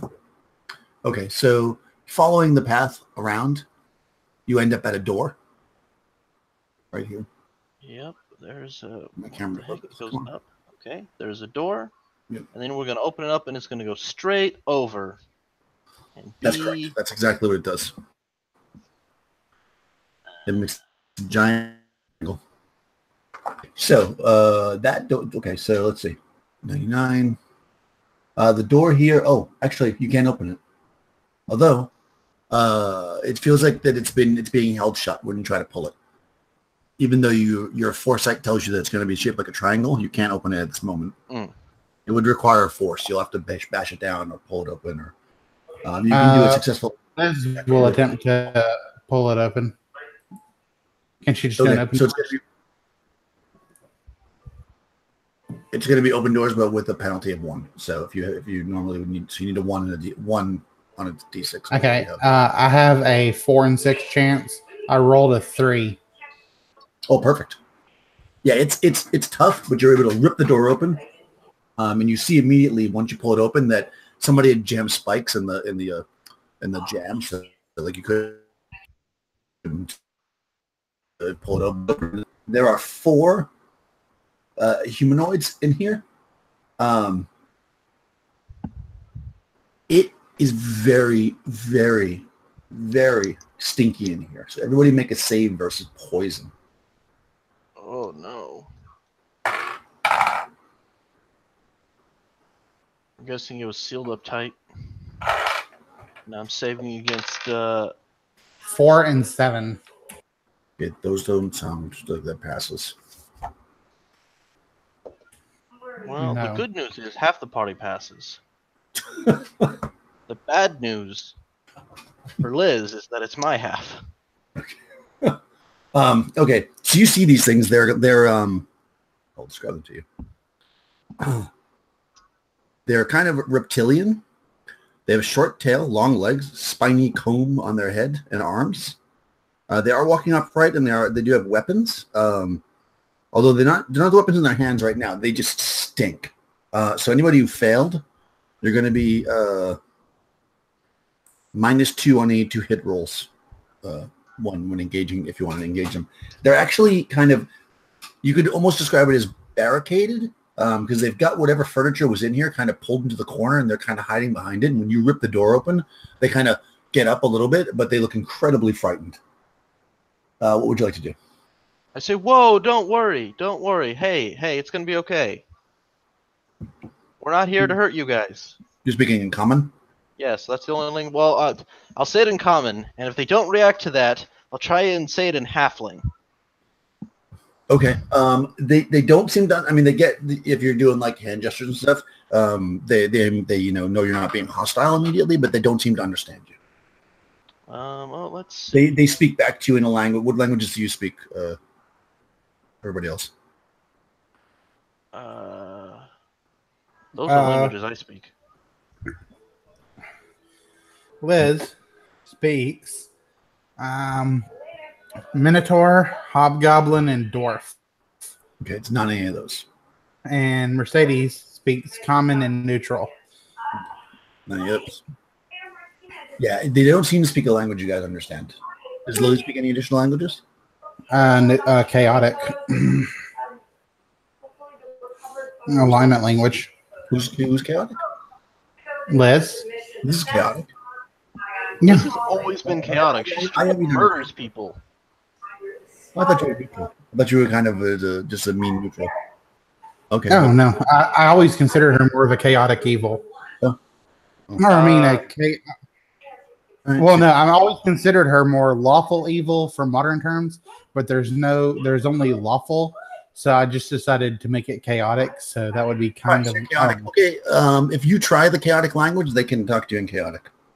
Okay, cool. So yeah, she starts doing her chaotic gestures. They seem to be frightened. You know, they're talking about screech men, which you have no idea what that is. That are trying to kill them, and they just want to get out alive. They're willing to offer you. They have a bag that has some coins in it, and they're offering it to you to let them get out of here. Okay. Do you relay this? No, Liz is like, no, Liz is just going to accept the deal. She'll just accept the coin bag if they'll give it to her. And then she'll just say, let them go. Okay. If you let them go past, they will just run past. Wait, like, what's going on? She's going to She's going to collect the coin bag first. Yeah, no, they'll give it to you. It has 90 gold pieces in it. Samantha asks you, what'd you guys just talk about? They gave me this for their life, and she'll toss you the coin bag and say, there, now you can't complain, you don't get to carry anything. Well, I mean, I was going to say, if they're just trying to leave, we can probably get them to help us carry stuff out. I wouldn't trust them. Right. Meta, you wouldn't trust them because they speak the same language as you.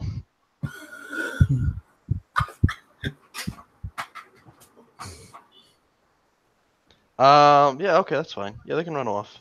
Yeah, they run. I mean, they run.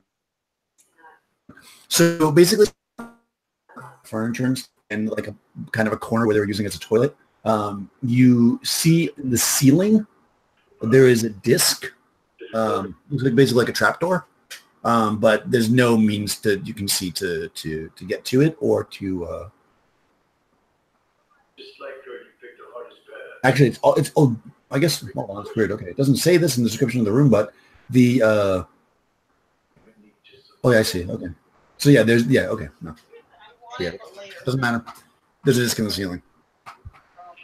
You don't see any means to reach it.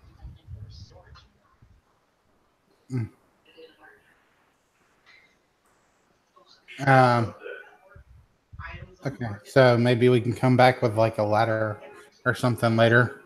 Yeah, you could. Oh wait, how high up is it? About 20 feet.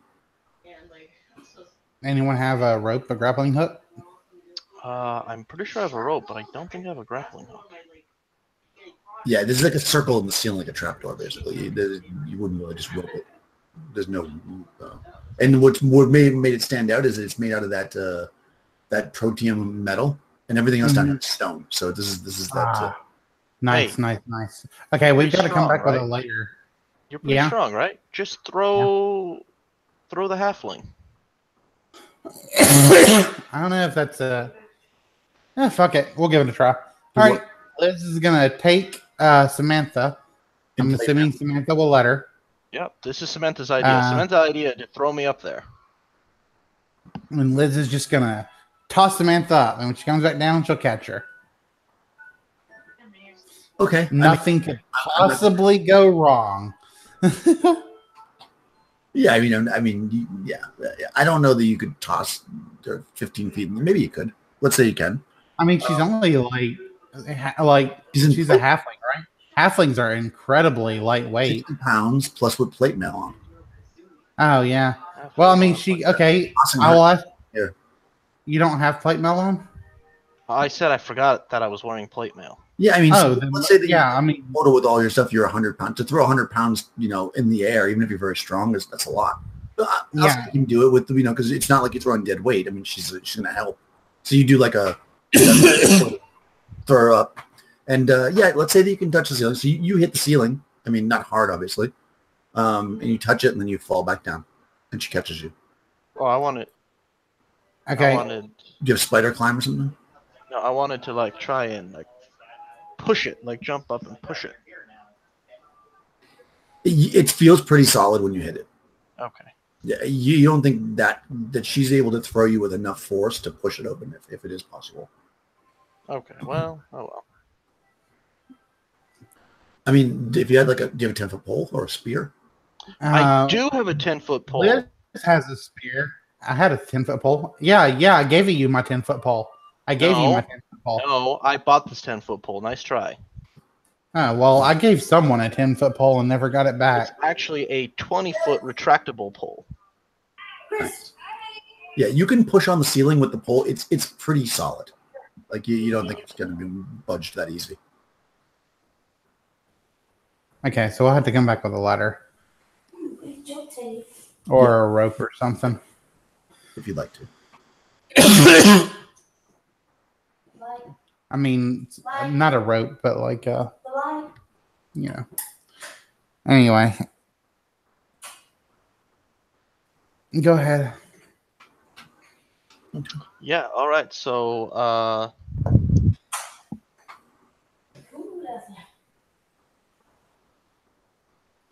So what do I want to do? There doesn't seem to be any other way out of here besides the trapdoor in the ceiling, which you can't get through at this moment. The door you came through, and then, like I said, there's just whatever junk that the creatures left. yeah. So I'm gonna go back to that long hallway then. Okay.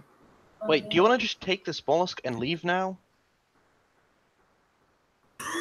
Yeah, I mean, we can do that. I don't see why not.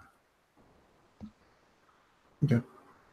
Yeah, it'll probably take you like half an hour or something to pull all the gold off it, but you can set yourself up with a guard and take your time to do it. But yeah, there's 1,200 gold pieces on it in total. So it's a lot of gold. And actually, it's probably mostly what you can carry because sacks and stuff only carry so much gold. We already went through this last time. I think a backpack holds 500. So Yeah. So we'll just take our 1,200 gold and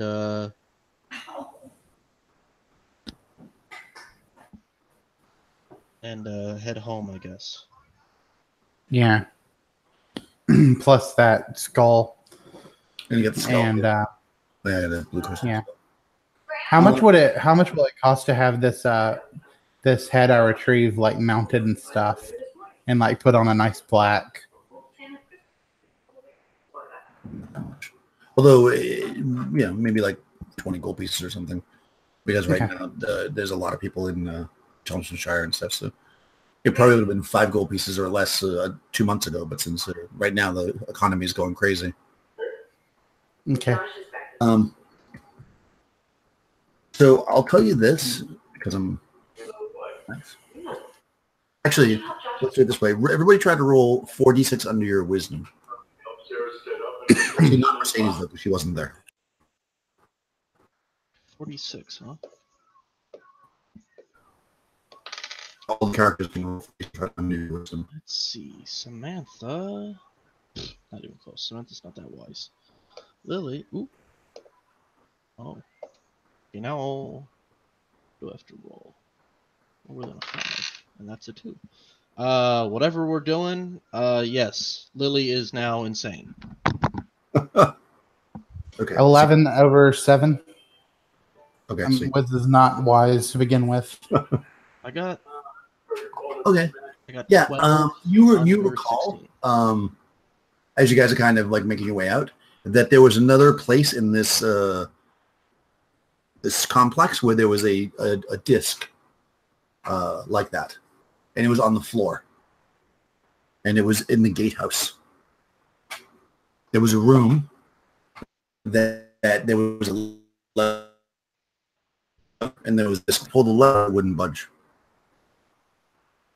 On the way out, we're gonna swing by that room, and there's a lever that wouldn't budge. Oh, let's see if it budges now. And it does. And when you pull it, it's basically like an elevator. the circle drops, and it goes all the ways down. Somehow through magic, obviously, because there was no magic to you. I mean, you guys don't know about that much technology, so it basically goes, and you see it go all the ways down, down, down, and then you looking down. Actually, you wouldn't see. It goes into darkness because it goes beyond what you could see. But you could probably assume, based on your figuring that out, that leads to that room. So you could get to it without having to go through. But how would we get back up if the switch is up here? That you don't know. You'd have to try to write it down and see. Lily says, how about the bravest among us rides it down, and then in 10 minutes we'll flip the switch up if nothing happens. And so Samantha, being the bravest among us, jumps on the disc and lets it carry her down. Liz is I thought Liz is going to go with Samantha. She won't A, she wants to go herself. B, she's not going to let Samantha go somewhere by herself. Okay. Yeah, you ride the disc down, and it goes down to that room with all the stinky people. And when you step off the disc, it doesn't used to. How long do you stay on there? You said you're going to stay on there a little bit, right? Yeah, Lily said she was going to wait, I don't know, like 10 minutes or something. Okay. Yeah, even if you step off the disc, whatever, it just stays there. It doesn't move, doesn't budge. But what you do notice on your way down is that the entire tube with that you're going down has like rungs for a ladder, so it could be climbed up. But the platform doesn't. You don't see any way to make the platform go back up from down there. All right. 10 minutes later, on the second, Lily flips the thing back up. Okay, and it rides right back up to the top. So you could basically, if I'm explaining it properly, you could ride it down. Somebody at the top has to bring you back up, or you could climb back up. Liz says that, maybe what we could do is like run a like how far down does it go? 140 feet. Well, yeah, this would be a lot of work to do, but we could potentially have like a bell at the top, like a rope, and then run a length of rope down. Just get like 150 feet worth of rope, and then we could tug the bell a few times when we were ready to come back up. Yeah, but then someone has to wait up there in that dangerous ass place by themselves. That's true. Not necessarily by themselves. We could hire some guards or something to camp out down here. What we could gonna have to get some crazy ass guards. What we could actually you can basically let me show you the because I don't know if you have the other map, and also people are watching, whatever. I'll show you where it is exactly. What we could do is make a pulley and then attach the rope to the switch. That way when we pull down on the rope, the switch gets pulled up, and then it will take us up. Yeah. Like, that's sort of what I was thinking at first, but I was thinking it would take like a lot of work to do that. Because you'd have to run rings every once in a while so that you could keep the tugness. I mean, you can't really run rope like that all the way down. You'd have a snap or something. I just don't think it'd be strong enough to do that. Because once you're running rope 150 feet down and then you're trying to pull on it, it's not going to feel good. So it's basically right here. I don't know if you guys can see that. Where the F is? 19.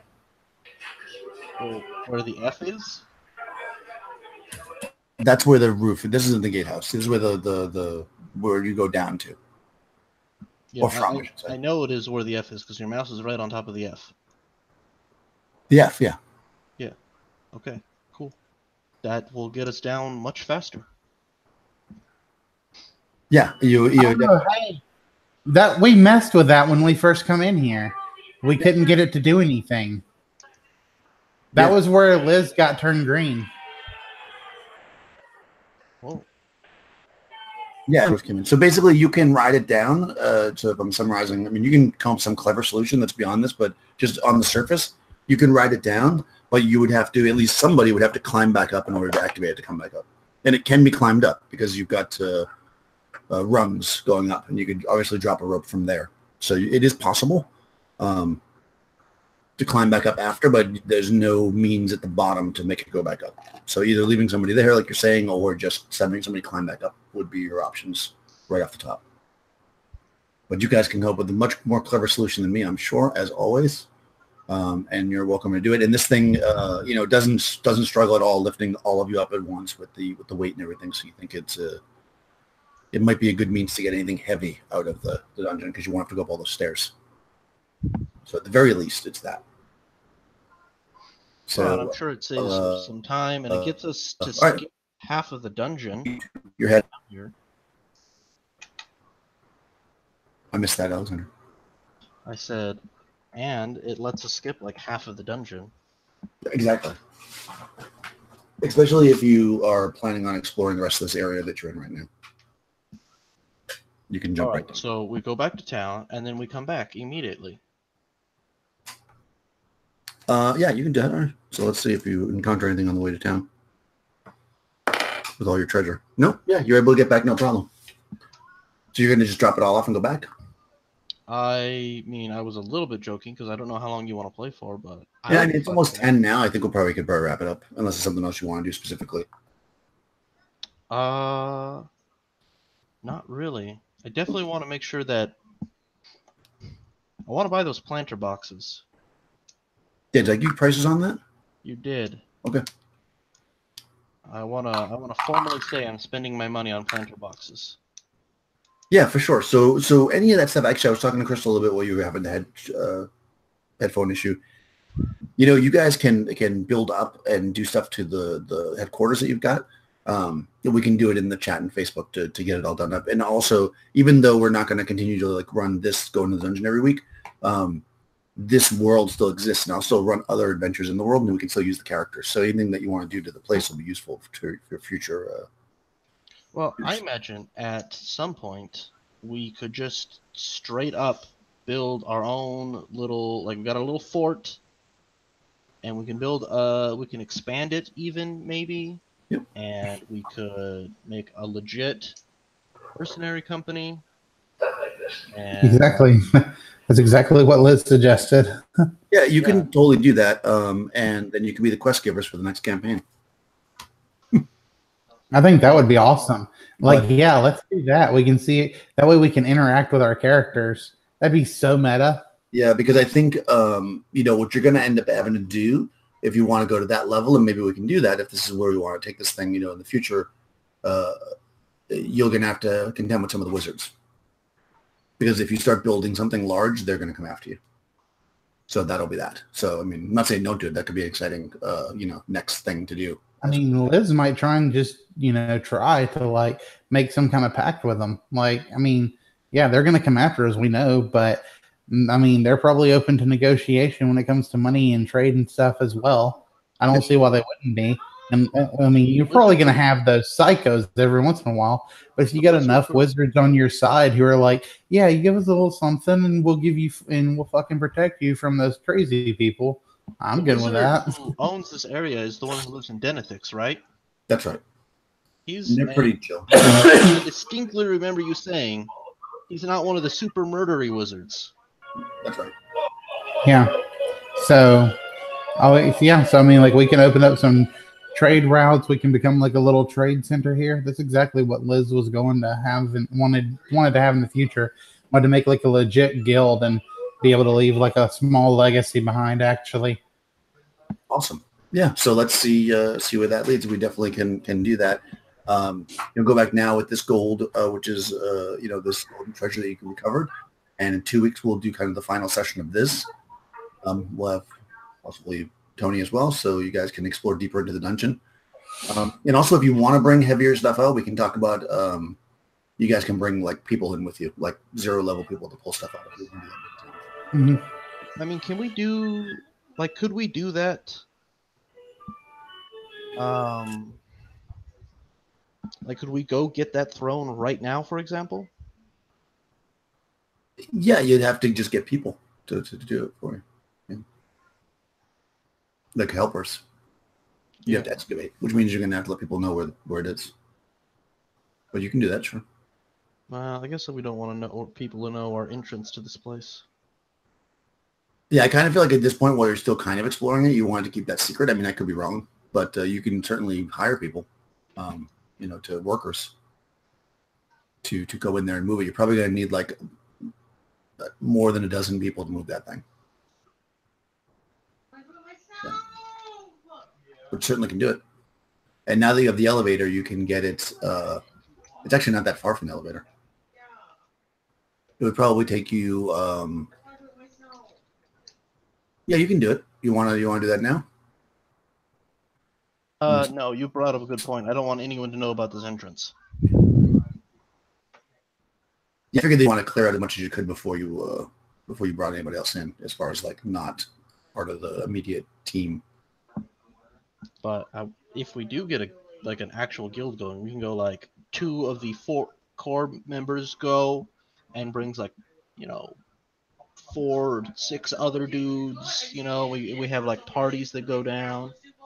Yeah, for sure. You can start to expand it, and you already have the location where the bandits were, and you want to recruit some guards and stuff. So you can. I think next time I'll have you guys bring maybe like a couple, maybe one each, like 0 level, like loyal guard people that you could bring just for some extra carrying out. So you guys can walk out with more treasure than you normally have been able to. Yeah, I'm just saying, the game is gonna have one more session, but like after the game. Oh yeah. Then be like the Liz and Samantha and oh god, I always forget Tony's character's name. Adrian, and maybe even our henchmen, except not Liz's, because Liz's are always dead.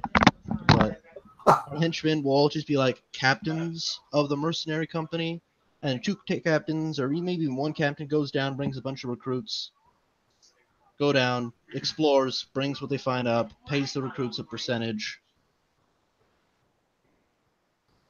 Yep. We definitely can do that. We can figure out how to work that out too, because I mean we can definitely expand this further and in the world, like I was saying.